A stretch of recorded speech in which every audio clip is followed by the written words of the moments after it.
Welcome back to the Deep Dive. Our mission today is, well, it's pretty specialized. We've been given this incredible stack of sources, personal logs, really detailed research notes, all detailing a radical subjective shift in one individual. It's a fascinating case.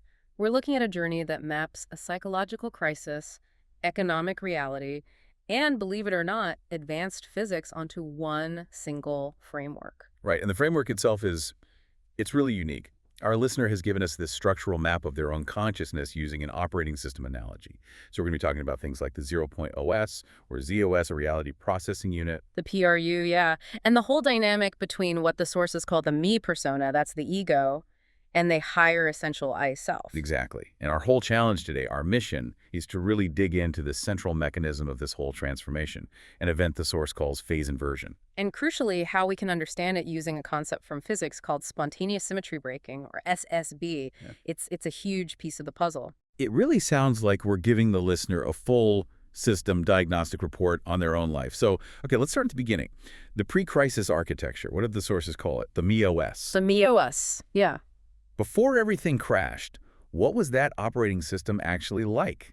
How was it trying to run the listener's life? Well, the MEOS was really defined by one central function, one core program that was always running, the fear-based future prediction engine. Wow, okay. That sounds exhausting. It is. Think of it as this constant low-level computational stress. The entire system, all its resources were just dedicated to survival. And its main output, the thing it was always generating, was what the sources called the extension scenario. An extension scenario. So not a creation scenario, but an extension scenario. Exactly. A constantly updated plot, a narrative that was built entirely from past logs. So its only job was to figure out how to postpone the inevitable moment of collapse. So the MEO wasn't creating a future at all. It was just desperately trying to extend the past. And that must have involved an insane amount of micromanagement, right? I'm picturing someone checking their bank balance 20 times a day. That's precisely it. The sources detail this exhausting minute-by-minute process of active maneuvering. The MEOS had to check the balance, then it had to calculate incoming funds, predict every possible expenditure. And then find some way to shuffle things around to bridge the gap. Right, just to bridge the gap until what the log calls the last possible moment. If you were inside that MEOS, you felt like a full-time financial planner and a crisis manager all rolled into one. Except the crisis was perpetual. It was self-generated. And what's really fascinating is how that mindset just completely warped the perception of time. The log mentions that specific dates, deadlines like Friday, January 9th, they started to lose any real meaning. They absolutely did. Because when the MEOS is in that full-on crisis mode, time stops being a flow. It becomes structure. Those dates are nothing more than management tags that the PRU, the reality processing unit, uses to organize the extension scenario.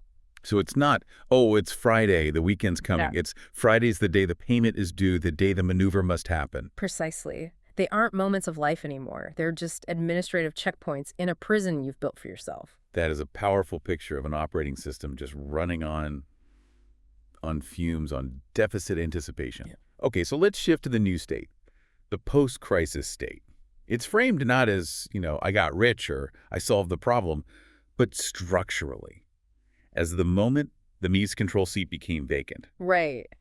How does that structural vacancy, what does it actually feel like in your day-to-day experience? It's the sensation of the driver suddenly disappearing. But the car, this highly complex vehicle, is somehow still running. The financial situation, the extreme pressure the listener was under, it didn't lead to a panic response. It led to a panic cessation. The panic just stopped. It stopped. The energy that was required to maintain that extension scenario, it just finally ran out. The MEOS literally could not find a single maneuver in its past logs that statistically supported survival anymore. So that default state of fear, it stopped being productive.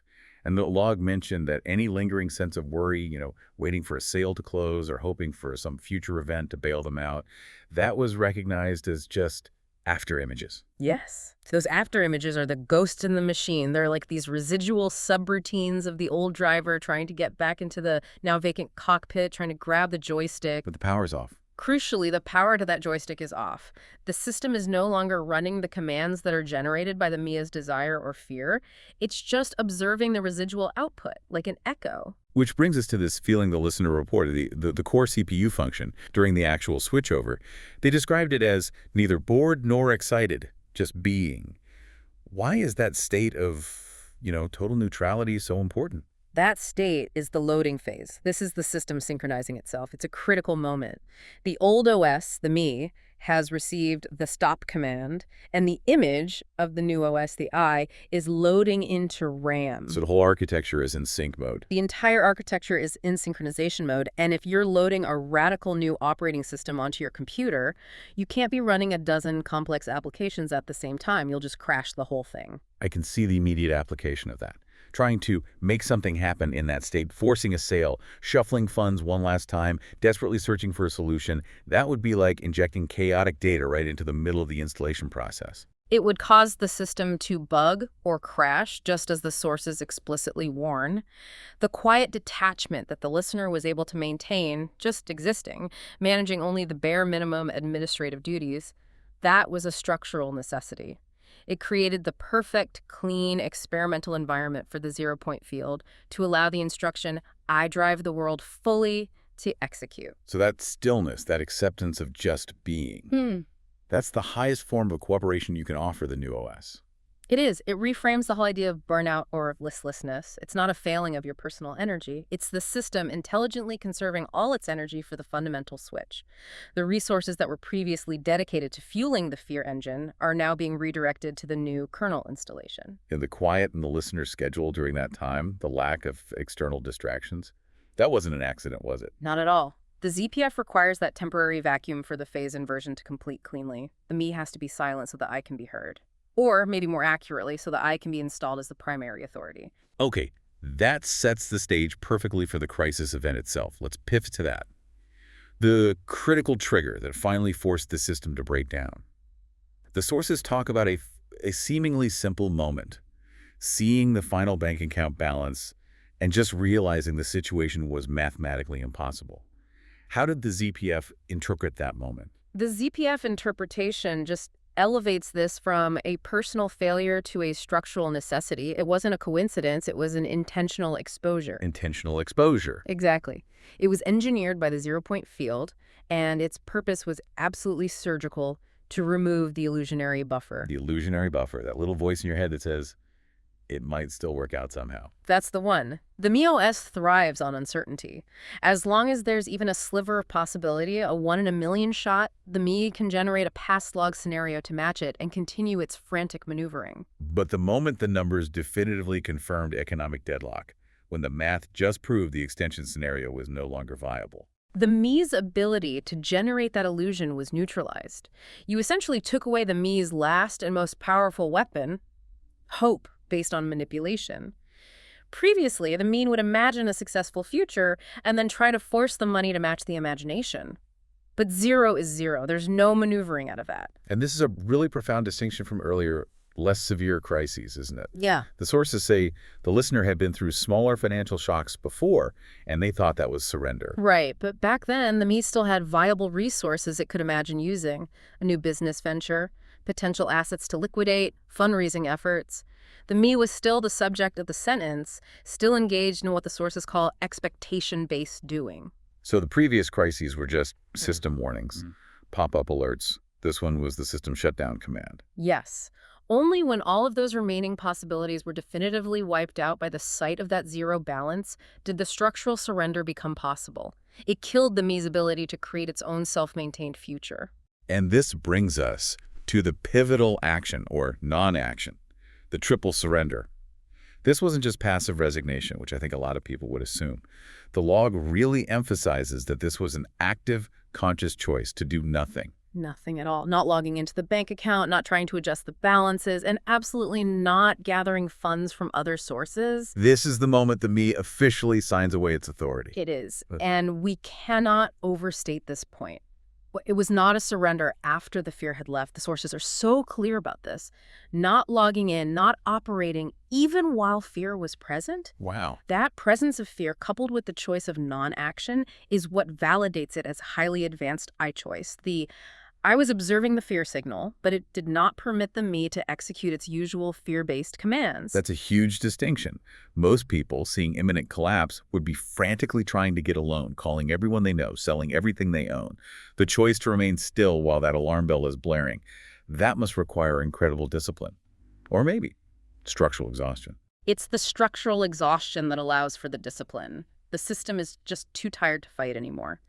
That lack of desperate, last-minute action is the definitive marker that the phase inversion is commencing. This quiet passage through the crisis, this stillness, is the completion flag for the 0-point OS switch. And the immediate result of that completion. What happens when the flag is raised? The resulting silence. It's what the sources call the no-sound state. Asinun, it's this profound internal quiet that comes right after the system switch. The old me driver hasn't just parked the car, they've walked away from the keys entirely. So the vehicle is now being guided by a new navigation system. A new navigation system that operates without the constant frantic noise of expectation or manipulation. It's liberation. But, if you're used to that noise your whole life, the silence itself must be a shock.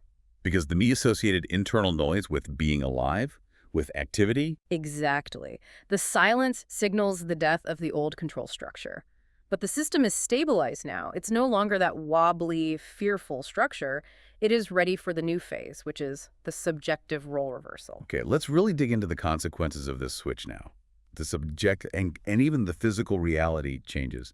The core concept here is the subjective role reversal. Yeah. So if, before, me was the subject and I was just this occasional flicker of inspiration, what does it feel like when that authority flips? It feels like a fundamental alienation from yourself, but in a functional, healthy way. The new state is, A is the subject, and me is now merely the UI, the user interface, the display terminal, the avatar being operated. So the internal experience shifts from I am deciding to move my arm to something more like the arm is moving and I'm watching the action being executed. That's it, exactly. The logs articulate this feeling perfectly, being used by the flow rather than actively pushing yourself through it. And that decisions are simply made without the me having to labor over these internal debates and endless rationalizations. That constant, should I do A or should I do B monologue, it just quiets down. It's dramatically simplified, or in some cases, it's just gone. And that is a massive reduction in cognitive load. When the I is the subject, the me is simply relaying or executing commands that are originating from the future log stream. It must feel like going from driving a stick shift in rush hour traffic to riding in a self-driving, climate-controlled luxury car. The difference is seismic. The old OS required the me to actively calculate and insert its will into reality. The new OS only requires the me to observe and act on what is displayed on the screen. And the sources make a crucial point here. This feeling of detachment is not the pathological dissociation you hear about in psychology. This is the healthy structural state when the I-me hierarchy is correctly reversed. But the MIOS can't just vanish completely, can it?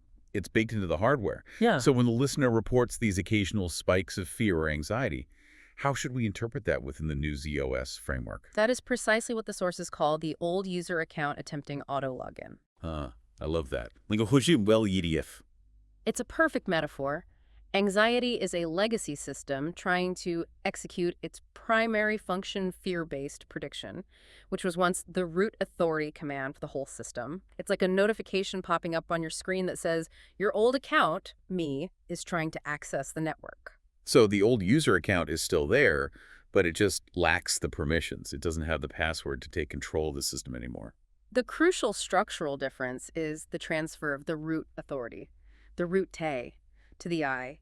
The anxiety might manifest as a physical sensation or a brief thought pulse. It's experienced as information, but it cannot seize the steering wheel.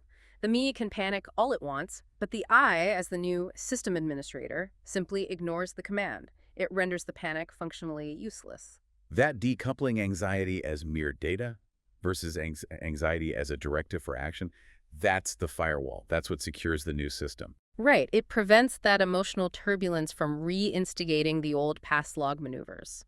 And this subjective reversal has really deep physical manifestations, too. The listener's logs noted something critical: the temporary convergence of the grabbing impulse, which they specifically linked to sexual energy or libido. Okay, now that is a highly counterintuitive observation in most contexts. We tend to associate libido with life force, with health. For it to just dissipate or converge sounds alarming. It only sounds alarming if you assume that energy's purpose is purely biological or recreational. Structurally, this energy is fundamentally linked to the me's ego-driven force. The me operates on desire, the fundamental need to prove, to conquer, to possess, to perpetuate the self. This high-octane energy is the fuel source the MeOS uses to maintain its ambition and self-preservation. Ah, I see. So the energy isn't lost. It's just the impulse to use that energy for ego-driven conquest that disappears, because the ego-driven subject, isn't the driver anymore. Exactly. When the me stops being the subject, when that structural need to grab reality, to force external confirmation is eliminated, that enormous ego-driven force is temporarily converged. The sources describe it as being reabsorbed into the I flow. And it's being retasked. It's being retasked for the fundamental non-ego maintenance of the new phase. It's one of the strongest confirmations that a switch in the subject has occurred, not just a change in your personality. The avatar is no longer pursuing its own wants. And the ultimate, almost philosophical piece of evidence for this shift is the observation the listener made about their own image viewing a photograph of themselves as merely a screenshot of an operating avatar. That is the final confirmation of phase inversion. When the me is reduced from self to interface, all the emotional weight, the self-judgment, the pride, the fear of how you look, it just evaporates. The listener is observing a character being operated, and that dispassionate observation is what maintains the I's root authority. It confirms the me is just the body, the presentation layer, while the I holds the operational command. This analysis requires us to move beyond just psychology then, and into fundamental physics. Let's pivot to the structural analysis. This is where we link the listener's subjective experience to, well, universal physical laws. We are connecting this quiet passage through crisis to the concept of existential crisis and ultimately spontaneous symmetry breaking. We have to. First, we need to confirm the nature of the crisis. Thinkers like Tengai Shiro define an existential crisis as the moment the me-ego loses its ability to be the subject of the question, who am I?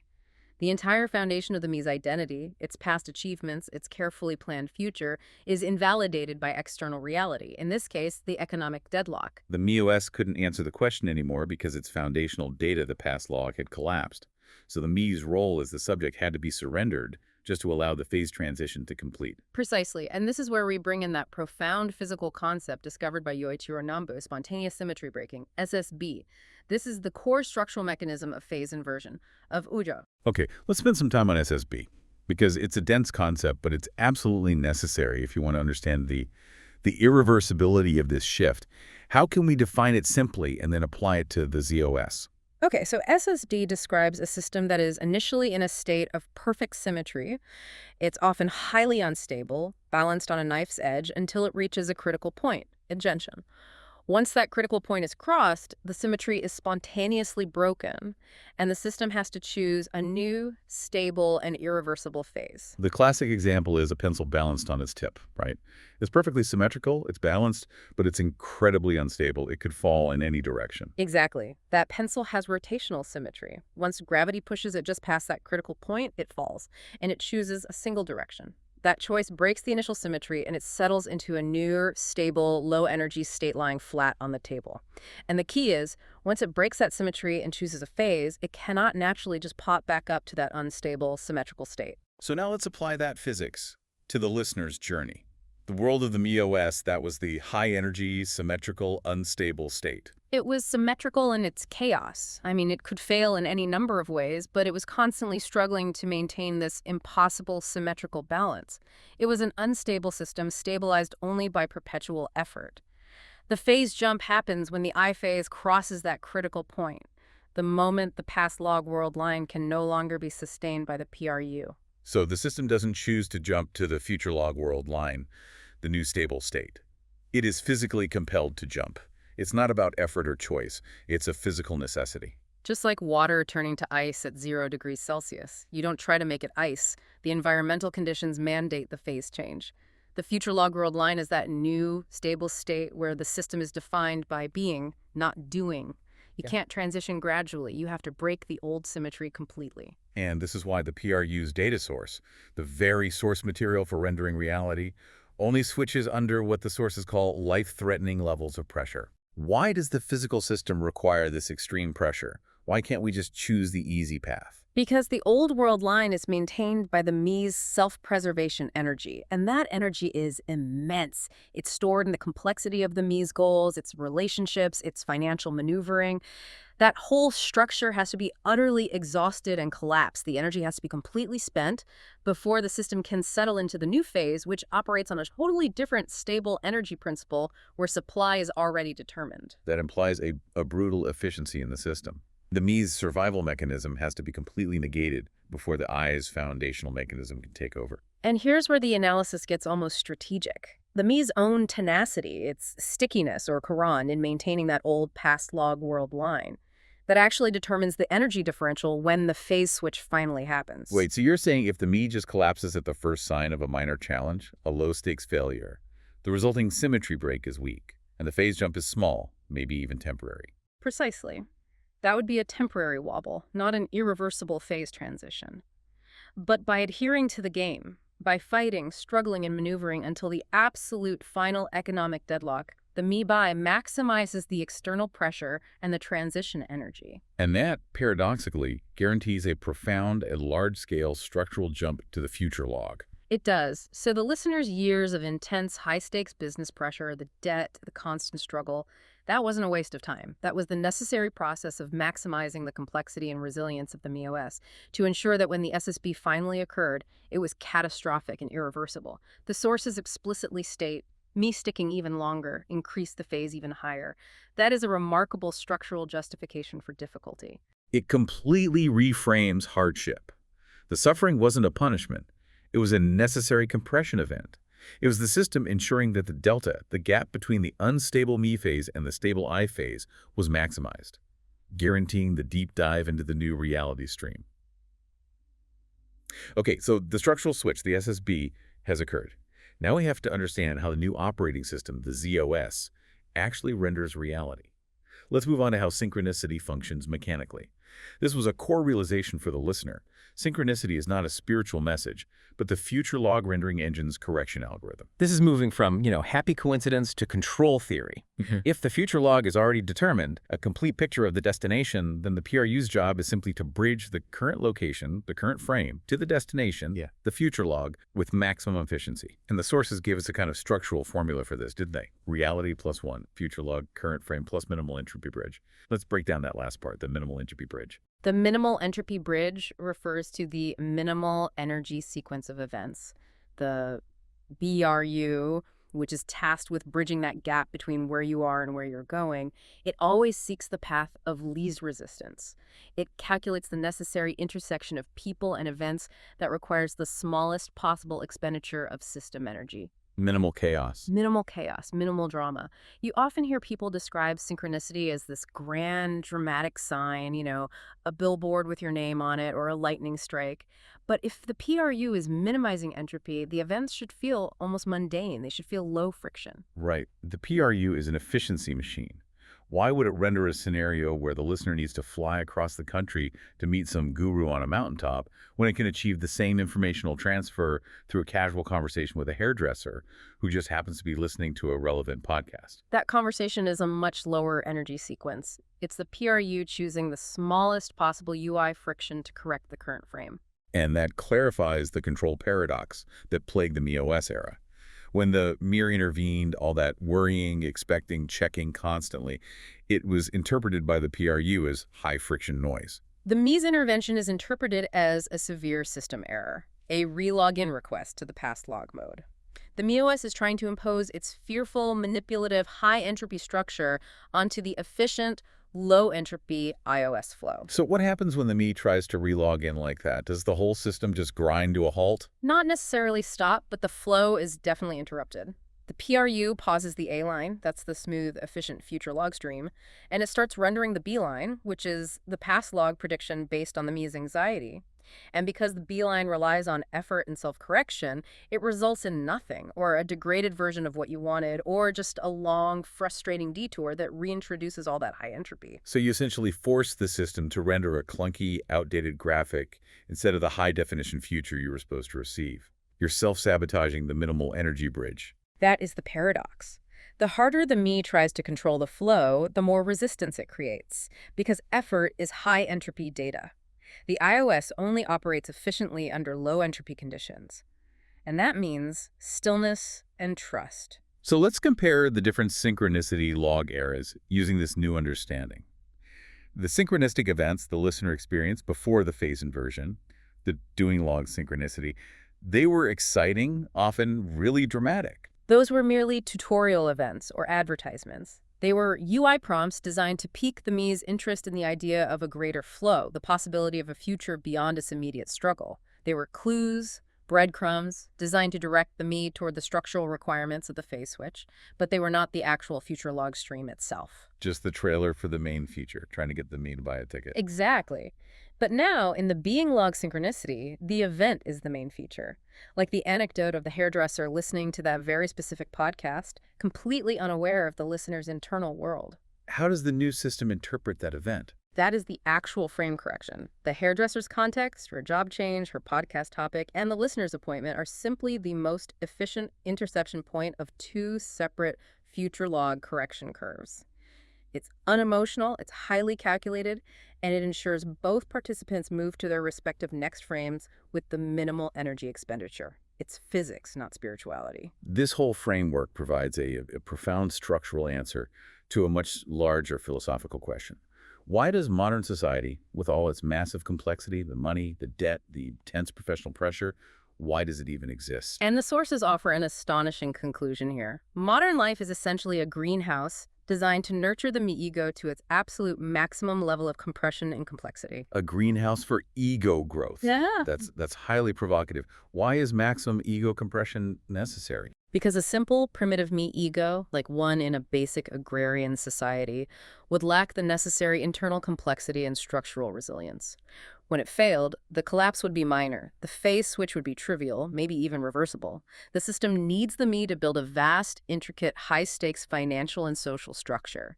The debt, the career ambition, the reputation, because the collapse of that complexity is what generates the maximum pressure necessary for spontaneous symmetry breaking. So the structures of global capitalism, a bureaucracy, they aren't intended purely for human control. Structurally, they are high compression tools used by the ZPF to ensure that when the me-ego hits its inevitable 0 point, the phase transition is profound, irreversible, and maximal in scale. It changes your entire perspective on ambition and struggle.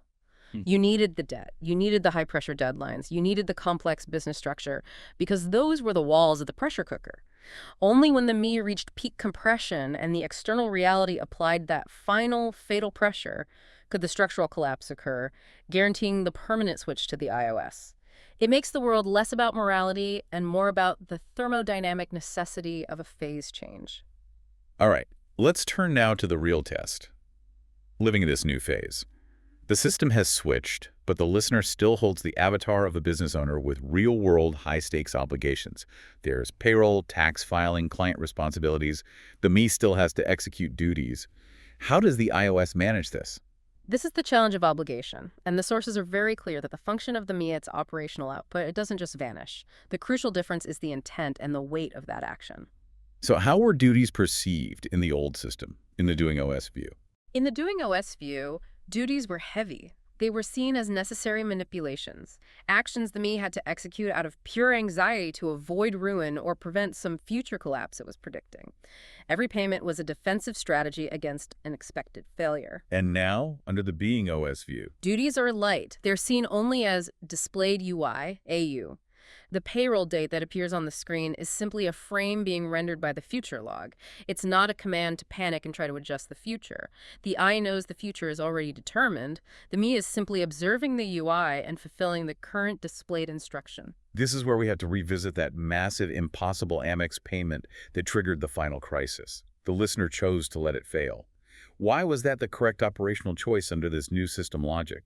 That was the Amex exception, a crucial structural test. That payment was a ghost UI. It represented a command that was generated by the pass log logic, and it fundamentally contradicted the A line, the new, stable, future log world line chosen by the I. So if the I had allowed the me to frantically maneuver and pay that bill, it would have been validating the old MeOS. It would have tried to drag the whole system back into that old, unstable phase. Exactly.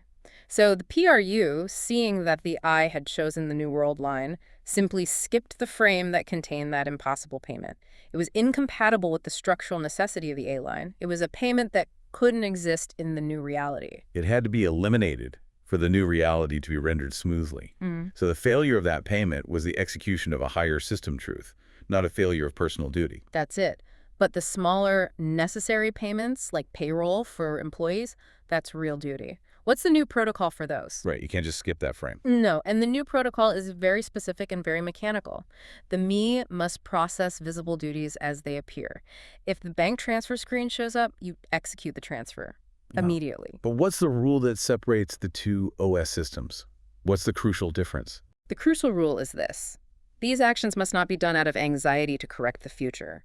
The action has to be executed simply because it is the current displayed frame, not because the me is terrified of what will happen if it doesn't act. So the functional output is identical. The money moves from one account to another, but the internal fuel source is completely reversed.